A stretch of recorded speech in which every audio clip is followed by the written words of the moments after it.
I'd like to wish everyone a beautiful, beautiful Shabbos. Hope everyone had a great week. If you can please down for the following four people who are sick: Moshe ben Rachel,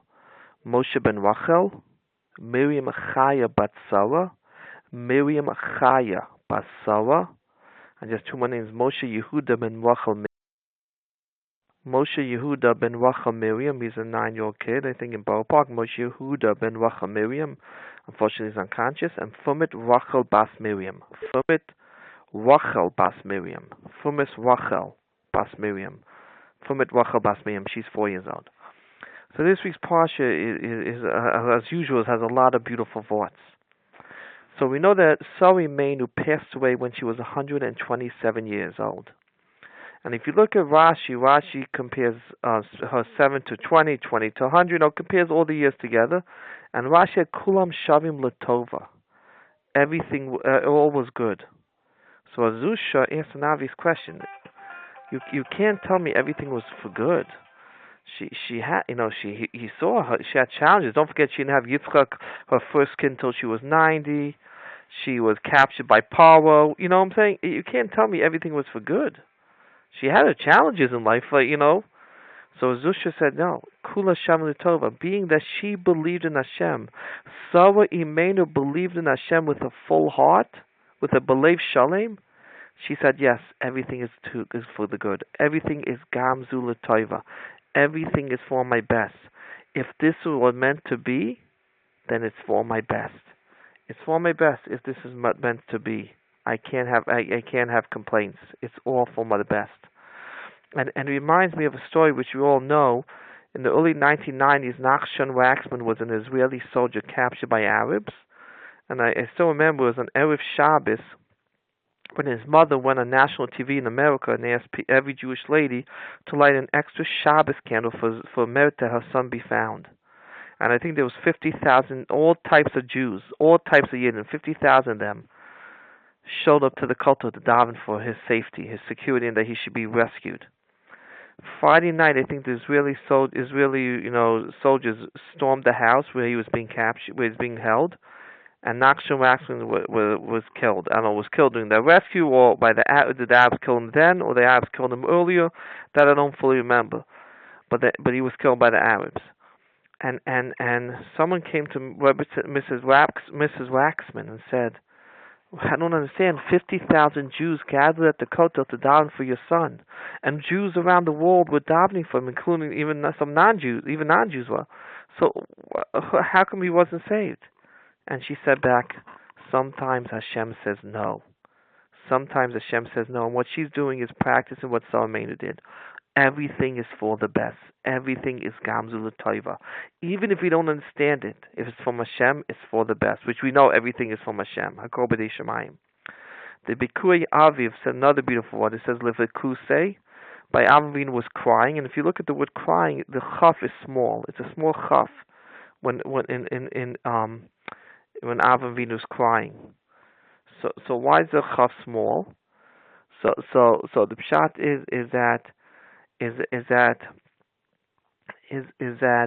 Rashi compares, her, that she was beautiful at the age of 20, and she also didn't sin. If you look at Rashi, you can, she compared that when she was 20, she was beautiful and she never did Aveu, never sinned.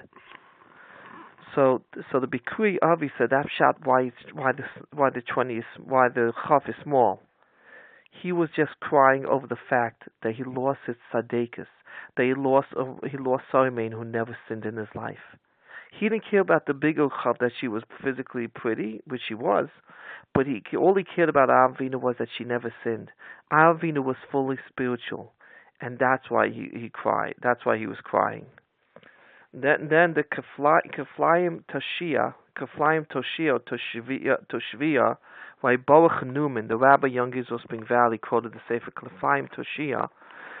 If you look, when Avinu was talking to the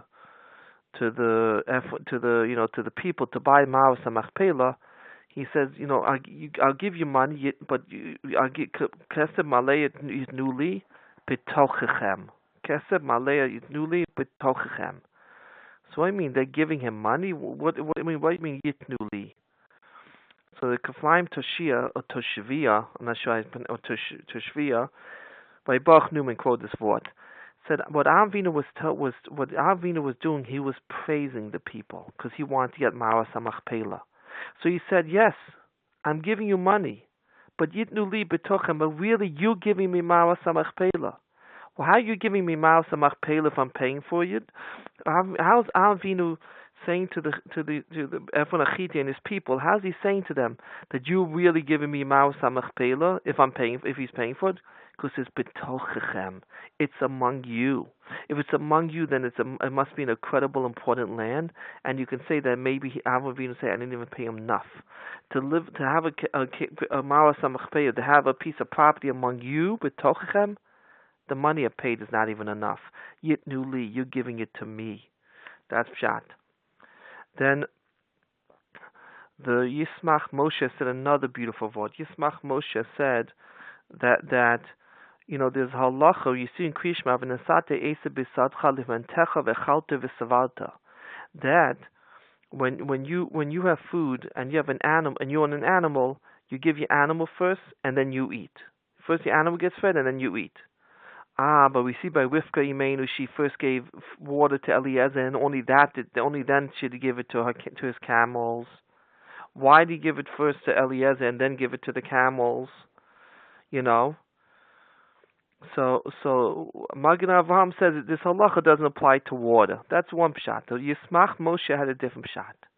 When you say that you got to feed your animals first and before you eat yourself, that applies to yourself. Why do we say it? Because we say that maybe you're not on the right level, you're not on the right spiritual level, you're not on the right ruchnius level that you should be, and therefore the animals are greater than you. That's why you feed your animals before you feed yourself, because you're telling yourself, look, even animals are greater than me because I'm not on the right spiritual level I should be. But when it's coming to other people, you don't say that. So that's why Rivka gave Eliezer the food first. Because Rivka said, I can't tell Eliezer that his animals are greater than him. There's no way. I can't judge him. That's not proper. That's not correct. That's not proper. And that's why Rivka gave Eliezer the food water to Eliezer before feeding the animals. Because it's not right to judge other people saying your animals are greater than you. The Walag just had a little different shot. When she saw how Eliezer was so careful by putting muzzles on the camels, he was so careful to put muzzles on the camels, and therefore that the camels should not eat into other people's property. She said for sure that means Eliezer is a true Eved Hashem. He's definitely greater than his animals, and therefore for sure I got to feed him before I feed the animals. Because someone who's so makpid, is so careful that his animals does not eat other people's property, then for sure they're greater than the animals, and that's why she fed him first. Well, if Aaron David Goldberg, he's a Rosh Yeshiva, tells of Cleveland, while Yirmiyah Newman, he's a Rebbe in Skokie Yeshiva, in Skokie Mesivta, I think he told me he thinks it's what Aaron David Goldberg Shlita, the Rosh Yeshiva tells of Cleveland, said this word.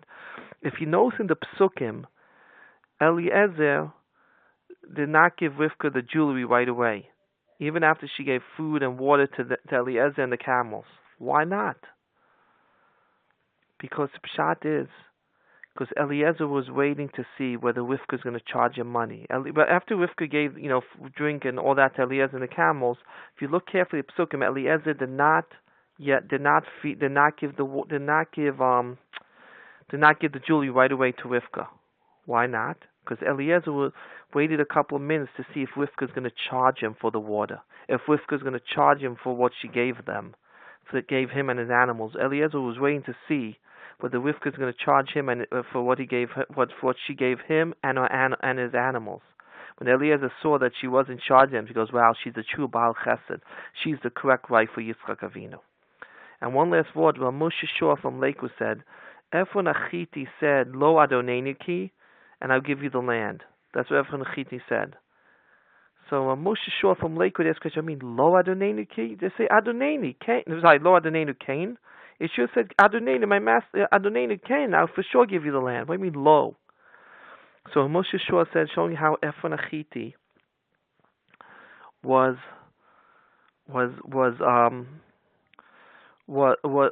playing tricks on Avinu. He's saying first, Lo, no, Avram, I'm not going to give you the land.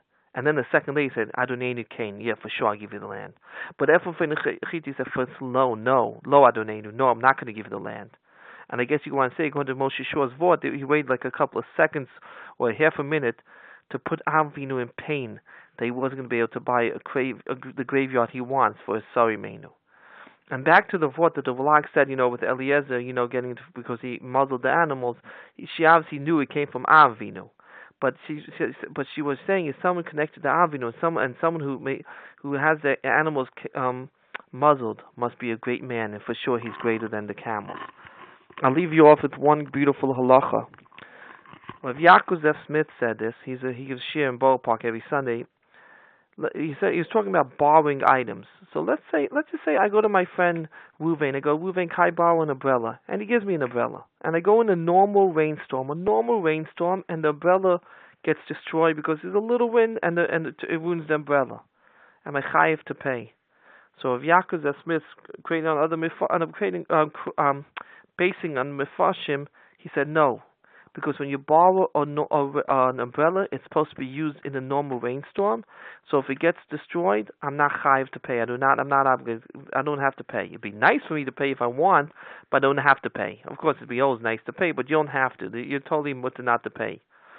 But if I use that umbrella in a tremendous hurricane, then I have to pay. Because Reuven was not giving me to use in a hurricane. He was using for me to use in a regular, normal storm. And as I tell everyone, this halacha you discuss at the Shabbos table, but ask your local Orthodox Rav for what the paskin. Have a gewaldig Shabbos. Bye-bye.